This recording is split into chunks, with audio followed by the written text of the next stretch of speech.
ഒരാപ്പിൾ മരത്തിൻ്റെ അടുത്ത് പോയി എപ്പോഴും കളിക്കുന്ന ഒരു കുട്ടി. ചെറിയ കുട്ടിയാണ്, 2 വയസ്സ് 3 വയസ്സുള്ള സമയത്ത് ഈ കുട്ടി എപ്പോഴും ആപ്പിളിൻ്റെ ചുവട്ടിൽ പോയി കളിക്കും. ആപ്പിൾ മരത്തിൽ നിന്ന് വീഴുന്ന ഇലകൾ പെറുക്കും, ആപ്പിൾ കടിച്ചു തിന്നും. അങ്ങനെ ആ കുട്ടിയെ കാണുമ്പോൾ ആപ്പിൾ മരത്തിന് ഭയങ്കര ഇഷ്ടമാണ്. കുട്ടി വരുമ്പോൾ ആപ്പിൾ മരത്തിനും സന്തോഷം. അങ്ങനെ ആ കുട്ടി കളിച്ച് വലുതായി വലുതായി വന്നുകൊണ്ടിരിക്കുകയാണ്. കുട്ടി വലുതായപ്പോൾ ആപ്പിൾ മരം പിന്നെ കുട്ടിയെ കാണുമ്പോഴും കുട്ടിയെ ക്ഷണിക്കും, വാ എൻ്റെ കൂടെ കളിക്കാൻ വാ എന്ന് പറയുമ്പോൾ ഈ കുട്ടി പിന്നെ വലുതായപ്പോൾ പറയാണ്, ഞാനിപ്പോൾ അങ്ങനെ കളിക്കണ പ്രായമൊക്കെ വിട്ട് എനിക്കിനി എപ്പോഴും ഇങ്ങനെ ആപ്പിൾ മരത്തിൻ്റെ പിന്നാലെ വന്ന് നിൽക്കാനൊന്നും കഴിയൂല. കാരണം ആപ്പിൾ മരത്തിൻ്റെ ചുവട്ടിലിരിക്കുന്ന പ്രായം കഴിഞ്ഞു. അതുകൊണ്ട് എനിക്ക് ഇനിയിപ്പോൾ വേണ്ടത് ഒരു സൈക്കിളാണ്. ഞാൻ സൈക്കിൾ ചവിട്ടി ഓടി നടക്കുന്ന പ്രായമാണ് എന്ന് പറഞ്ഞപ്പോൾ ആപ്പിൾ മരം പറഞ്ഞു, കുഴപ്പമില്ല, നിന്റെ സന്തോഷമാണ് എൻ്റെ സന്തോഷം. അതുകൊണ്ട് താഴേക്ക് വീഴുന്ന ആപ്പിളുകൾ പെറുക്കിയിട്ട് അത് കൊണ്ടുപോയി വിറ്റ് നീ സൈക്കിൾ വാങ്ങിക്കോ. കുട്ടിക്ക് സന്തോഷമായി. സൈക്കിൾ ഓടിക്കേണ്ട പ്രായമാണ്, സൈക്കിൾ മേടിക്കാനുള്ള വകയായി സാമ്പത്തികമായി. അങ്ങനെ ആ കുട്ടി സൈക്കിൾ ഓടിച്ച് കുറേ കാലം നടന്നു. പിന്നെ വളർന്ന് വലുതായി ഒരു യുവാവായി. അപ്പോഴും പഴയ ആപ്പിൾ മരത്തിന് കുട്ടിയെ അറിയാം. ആ യുവാവിനെ കളിക്കാൻ വേണ്ടി വിളിച്ചപ്പോൾ മരം പറഞ്ഞു, കുട്ടി പറഞ്ഞു, ആ യുവാവ് പറഞ്ഞു, ഇല്ല ഇല്ല, ആ കളിയൊക്കെ എന്നോ കഴിഞ്ഞു. എനിക്കിപ്പോൾ പ്രധാനമായും വേണ്ടത് ഒരു വീടൊക്കെ വെക്കാനുള്ള ഒരു സമയമായിട്ടുണ്ട്. ഇനി എന്നെ അങ്ങനെ സൈക്കിൾ ഓടിച്ചടക്കാനൊന്നും കിട്ടൂല എന്ന് പറഞ്ഞപ്പോൾ ആപ്പിൾ മരം പറഞ്ഞു, കുഴപ്പമില്ല, അതിനും പരിഹാരമുണ്ട്. നിന്റെ ഇഷ്ടമാണ് എൻ്റെ ഇഷ്ടം. അതുകൊണ്ട് ഈ ആപ്പിൾ മരത്തിൻ്റെ അങ്ങോട്ടും ഇങ്ങോട്ടും തൂങ്ങി നിൽക്കുന്ന ശിഖിരങ്ങൾ, കൊമ്പുകൾ മുറിച്ച് മാറ്റി അതുകൊണ്ട് നീ ഒരു വീട് വെച്ച് താമസിച്ചോ. യുവാവിന് സന്തോഷമായി.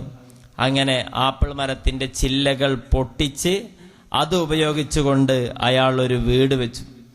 കുറച്ചുകൂടി കാലം കഴിഞ്ഞു. അയാൾ ഇങ്ങനെ വലുതായി ഒരു വയസ്സനായി മാറി.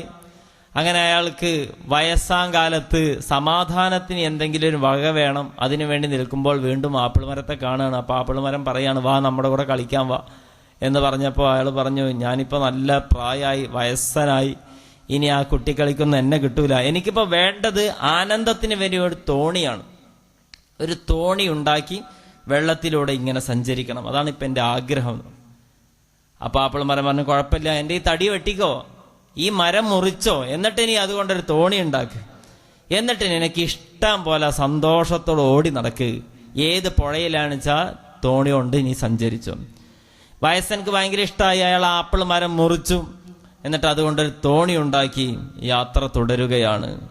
പിന്നെയും പ്രായമായി, അയാളുടെ ശാരീരിക ശക്തിയൊക്കെ ക്ഷയിച്ചു.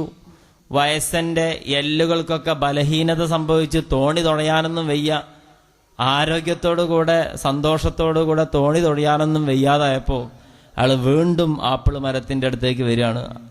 അപ്പോഴും ആപ്പിൾ മരം പറയുമോ, വാ നമുക്കൊപ്പം കളിക്കാം എന്ന് പറഞ്ഞപ്പോൾ ഇയാൾ പറയണം, ആ പ്രായം കഴിഞ്ഞു, സൈക്കിൾ ഓടിക്കണ പ്രായം കഴിഞ്ഞു, വീട് വെക്കാനുള്ള പൂതി കഴിഞ്ഞു, തോണി ഓടിക്കാനുള്ള ആരോഗ്യം കഴിഞ്ഞു, ഒക്കെ പോയില്ലേ, ഇനി എന്ത് ചെയ്യും? എനിക്കിനി വേണ്ടത് തലവെക്കാനൊരിടമാണ് വേണ്ടത് എന്ന് പറഞ്ഞപ്പോൾ ആപ്പിൾ മരം പറഞ്ഞു, കുഴപ്പമില്ല, പരിഹാരമുണ്ട്. എൻ്റെ ഈ വേരിന്മേൽ, തടിയാണല്ലോ മുറിച്ചിട്ടുള്ളൂ, ഈ വേരിന്മേൽ നീ തല വെച്ച് കിടന്നുറങ്ങിക്കോ എന്ന് പറയുമ്പോൾ ആ വയസ്സൻ ആ ആപ്പിൾ മരത്തിൻ്റെ വേരിൽ തല വെച്ച് കിടന്നുറങ്ങുകയാണ്. ഈ ഒരു കഥ പറഞ്ഞത് ഒരു പ്രത്യേകമായ കാര്യം നിങ്ങളെ ഓർമ്മപ്പെടുത്താൻ വേണ്ടിയാണ്. ഇവിടുത്തെ ആപ്പിൾ മരം ഒരു രക്ഷിതാവാണ്, ഒരു ഉപ്പയാണ്, ഒരു ഉമ്മയാണ്. അവിടെ കളിക്കാൻ വന്നൊരു കുട്ടി ആ ഉപ്പയുടെ മകനാണ്. ഇനി നമുക്ക് സങ്കല്പിക്കാം, ഈ ആപ്പിൾ മരം അതിൻ്റെ എല്ലാം, ആപ്പിൾ മുഴുവൻ കൊടുത്തു, അതിൻ്റെ കൊമ്പുകൾ മുഴുവൻ കൊടുത്തു, ആ മരം മുഴുവൻ കൊടുത്തു, എല്ലാം കഴിഞ്ഞു. എന്തിനു വേണ്ടി? ആ കുട്ടിക്ക് വേണ്ടി. ഇതുപോലെയാണ് ഓരോ രക്ഷിതാവും. മക്കൾക്ക് വേണ്ടി ജീവൻ ത്യജിക്കുന്ന രക്ഷിതാക്കൾ, മക്കൾക്ക് വേണ്ടി ജീവൻ സമർപ്പിക്കുന്ന രക്ഷിതാക്കൾ, അവരറിയാനുള്ള കാര്യങ്ങൾ റസൂലുള്ളാഹി സ്വല്ലല്ലാഹു അലൈഹി വസല്ലം കുറെ പറഞ്ഞിട്ടുണ്ട്. നമ്മൾ